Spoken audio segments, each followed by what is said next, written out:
प्रमाणे दीपावली निमित्त आज रोजी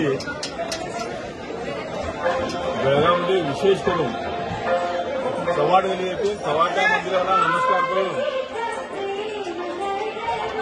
नशा व रेड्याला सजवून सुंदर असं बनवून एक कुटुंबातला सदस्य समजून त्याची जी वर्षभर सेवा केली असते त्यांच्यासाठी आजचा दिवस आनंदाचा म्हणून पाडव्या दिवशी त्यांना बेळगावभर वेगवेगळ्या मंदिराला घेऊन जाऊन आपला शेतकरी वर्ग शेतकरी कुटुंब हा त्या म्हशा असू दे रेडे असू किंवा जनावरांबरोबर आपला दिवाळीचा सण साजरा करण्याची परंपरा मला वाटतं कित्येक म्हणजे 500 वर्षाच्या अगोदरपासून ही इथं परंपरा आहे।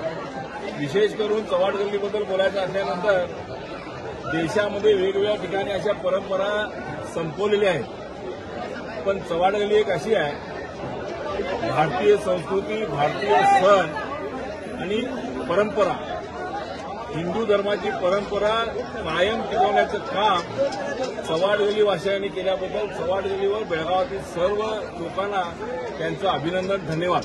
एकूणच बेळगाव हे असं शहर आहे, जरी सिटीमध्ये असलं तरी संस्कृती टिकवण्याचं काम आम्ही केल्यामुळे त्यांना सर्वांचं अभिनंदन। एकूणच जनावर हे मुख्य असलं तरी त्यालाही दिवाळीचा सण साजरा करण्याची जी अवकाश दिली असते, हा अवकाश हा शेतकरीवर देतोय। म्हणूनच आजपर्यंत ही आपली भारतीय संस्कृती टिकलेली आणि भारतीय संस्कृती आहे म्हणून हा देश अखंड आहे म्हणायला हरकत नाही।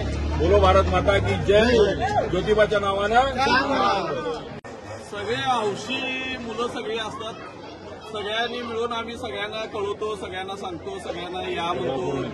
कोल्हापूरवरून येतात, बेळगाव येतात, मिरजमधनं येतात, सगळेजण मिळून आम्ही हे उत्सव साजरा करतो। मुलं बी आम्हाला साथ देतात, त्या मुलांचं बी अभिनंदन आहे आम्हाला।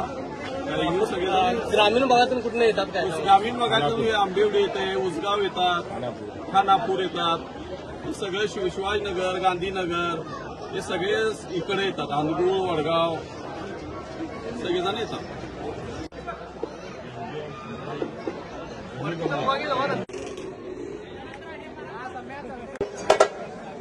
काय म्हटलं ते म्हटले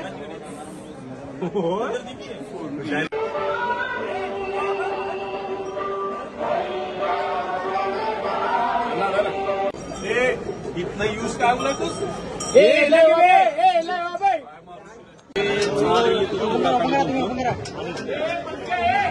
आमची परंपरा झाली 200-250 वर्ष झाली। सगळे समाज, गवळी समाज, मराठी समाज, लिंगायत समाज, हे सगळे समाज सगळे मिळून आम्ही हो सण उत्सव सगळेजण मिळून करतो। हे सांगून